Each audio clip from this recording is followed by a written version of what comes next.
Hey everyone, we're going to go ahead and do some more different types of garments today so that we can get exposure to a variety of garment types and construction details as we're doing our fashion flats, our technical flats or technical drawings for fashion design. So we'll start out with a pair of denim jeans, which is a great example of a garment we're all familiar with lots of terrific top stitching detail. And I'm going to go ahead and use my Croquis. This is the Croquis that was just uploaded today. So if you don't have her, that's totally fine. If you have the smaller one and you weren't able to scale her, you're fine. You can go ahead and use that one. The one that you now have in Canvas is multiple pages because her legs got chopped off. So you can tape her together so that you've got one nice tall figure here. In that packet, you'll see some other templates as well that I just threw in case it's helpful. Okay, so we're going to go ahead and get started with the jeans. Please be sure to reference the photos of the garment that are in Canvas. That'll be really helpful as we go through this. You've got some nice photos.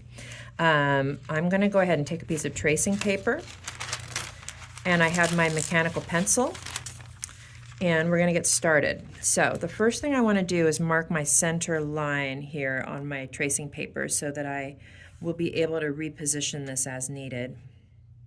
And I'm using my 03 mechanical pencil, and I'm going to go ahead and start these jeans. Now, I don't have a photo of these on a dress form or a figure, so what I'll tell you is they're medium to low rise, and they are slim but not super tight, okay? We always want to think about garment proportion as we're doing our flats. As usual, I'm going to start in the center at the top of the garment, and I'm going to work my way counterclockwise along her right side. By the way, whenever we talk about right and left, we are talking about the wearer's right or left. That's always the case in fashion design. If I say right, I mean the right side of the garment on the person, if that makes sense. Like the wearer's right. So here we go. I drop my front waist down. You can see on the garment how the front, on denim especially, always dips down, the back always rises up. And then we'll go ahead and hug her body along the hip. And as far as the mid-rise that I decided to do, this is maybe a little lower than I may want it. Here's her natural waist. Belly button would be about here. A high-rise pant would be maybe about here. Britney Spears from 2001 would probably be about here.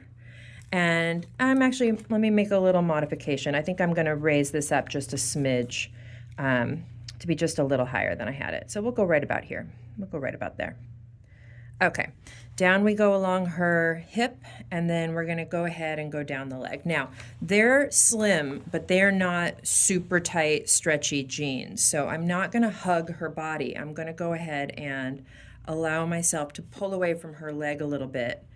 And I can catch a little bit of her contour, but I think a mistake people make when they first start doing flats is they hug the contours of the Croquis body, even when they shouldn't, even when it's not a tight-fitting garment.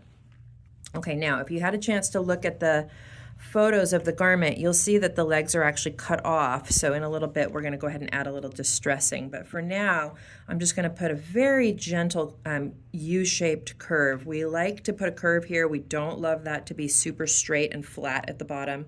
And now I'm going to work my way back up her leg. Again, you can dip in a little bit for the contours if you'd like to, or you can make it perfectly straight, and we'll come on up towards her crotch point. And right about there. Okay, jeans, especially women's jeans, do oftentimes come all the way up to the crotch point, although the trend right now for looser jeans is kind of nice to see because that isn't always the case these days. Okay, guess what, guys? I don't think I need the Croquis behind this anymore. Let me go ahead and take it out of the way so that you can see this a little more clearly. And I'm going to fold my paper and reflect. This is the same process. Oh, what am I doing? I don't want to erase those marks. Sorry, I was talking. I was talking and not thinking. Let's put this back on her. Let's put that back. Okay, I don't want to lose my middle. I need those. I need those to fold the paper. Okay. So now I will fold my paper so that I can reflect what I've drawn and create a perfectly symmetrical pair of jeans. Here we go. And there we go. And there we go. Okay. Okay, and now I can reflect it onto the other side. And then we'll go ahead and start putting in some details. Now, I'm going to start this with you guys, and I'm going to start the back view. But I have a feeling, after what we discussed yesterday, you guys are going to kind of understand how to do this. So I'm going to get us started. And then what I recommend you do is pause the video so you can work on this. And at the very end of the video, I will show a finished pencil flat so that you can compare your work to mine. But I think that's a really good way to test yourself, especially since we're not together. If I was in the classroom with everyone, that's how I would do this, is I would actually show you the garment and I would say, give it a shot. And I would give everybody a little time to just try to work it out before showing you how to do it. And I do think that's a really good way for people to learn what they do and don't know, is to just give it a try without seeing the correct answer right off the bat. Okay, let's put some details in here. I know I need to put a waistband. I know I've got belt loops. I know I've got pockets, but let's talk about some interesting elements of these jeans, okay? Belt loops, they come all the way down past the waistband. That is really important because if you want to wear a thick belt, you're going to need a tall belt loop, okay? That's true on almost all pants and especially jeans.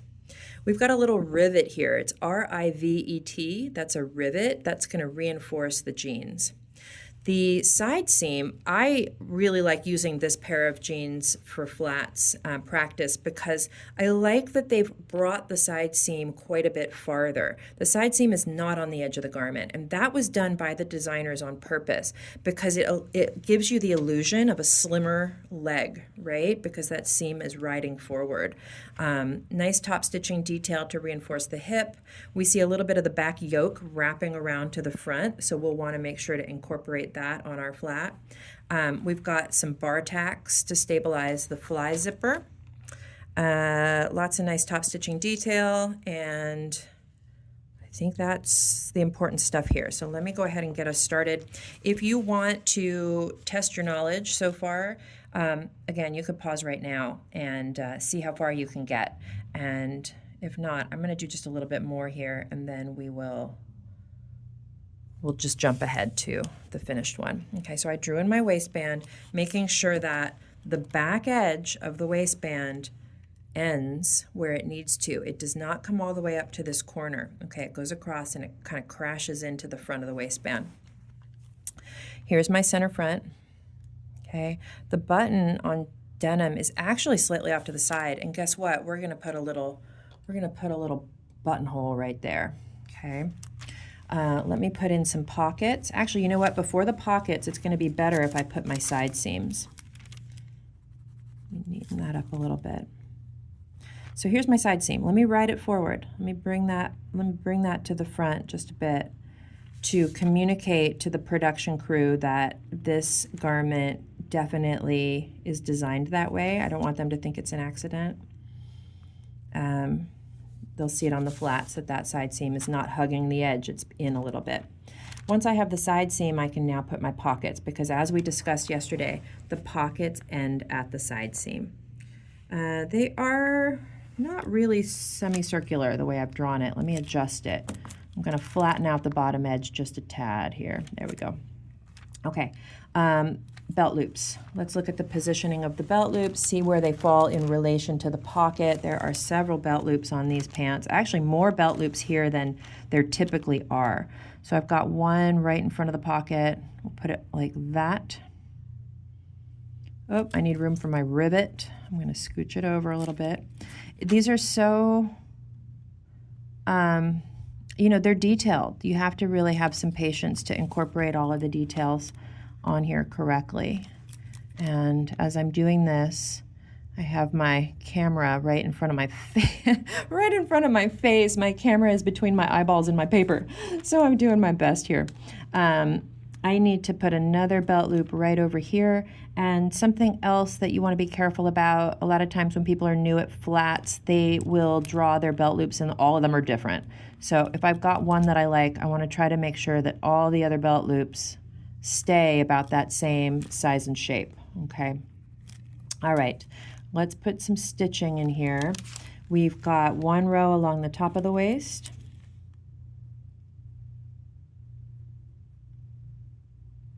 And we've got 2 rows along the bottom of the waistband, so I'll pack that in. Now, if you're using the smaller croquis, do your best here.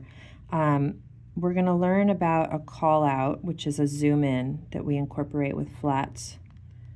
And if you have an area where you simply cannot fit all the details, one option is to draw that area bigger so that you can show all that detail if you can't fit it on the flats. We do that actually all the time. And in your projects, that will be one of the requirements. See if I can get this in here. Okay, I'm not thrilled with that, but let's keep going. The pocket has double needle top stitching running right along it, and we've got another rivet down at the bottom end. And then here we go along. Okay. We've got that nice stitching on the hip, and it's going to go down past the pocket, and then you can see it right here. We've got this little decorative detail that I'm going to try to incorporate. You can even measure things and decide how the proportions shake out based on what you see there. Okay, I'm going to do the fly zipper. I'm going to do the distressing on the hem, and then I think that should get you guys pretty far along here towards completing these flats. I need to put some inseams in place. For the inseams, we're going to go ahead and come right along the edge of the leg and right along the edge of the inside of the leg. And I'll take that all the way down to the ankle. We've got some, let me see how they're doing this. We've got a second row of stitching here. And let me see what this detail is all about. There's a bar tack here. Bar tacks are those little reinforcements that hold, this is so interesting. It's forcing me to really look at how they've sewn these garments. I hope as you're doing this that you feel like you're really looking at garments closely in a way maybe you haven't in the past, unless you are already a sewer or you are already working in some capacity in the fashion industry. These flats really get us looking and thinking about how garments are made, and that's one of the things I like about this class, especially if sometimes students take this class before they take the sewing class. I could argue it in either order, but it is really nice after you've taken this class, because then when you go to sew things, you really kind of see things that you've already noticed and you see it in the wild. And that's kind of nice. Things like the understitch and whatnot. Okay, there is also a stitch down my inseams here. Let's see if I can squeeze that in. And as you're doing things like these top stitches, just be sure that you're looking to see what side of the seam it falls on. I'll show you what I mean by that. Here's my pant leg. This is the inside of the pant leg here. And you can see there's my seam line, and then there's my stitch. We wouldn't want to put the stitch to the left of the seam line. Okay, I've got, I mean, there's more to do, but I think it's pretty similar to what's on the other side. Let me come down and show you how I would put a little bit of distressing on the jeans. We don't get to take a lot of artistic license with flats. They are blueprints. They're not, you know, illustrations, so I don't go too crazy, but a little bit of that is kind of fun to include. You guys may see people who do flats where they do little whooshy lines. I don't recommend it, but you know, you can if it's your style, and if it's something that you want to do for your own brand or the company you work for does it, then by all means. But I tend to keep them pretty cut and dry. I'm going to show the back view quickly just to get us started on that. Let's see, actually, it's about 14 minutes in, so why don't I pause this one, and I'm going to start up again for the back view in a separate video. Okay, I'll see you in a minute. Thank you, guys.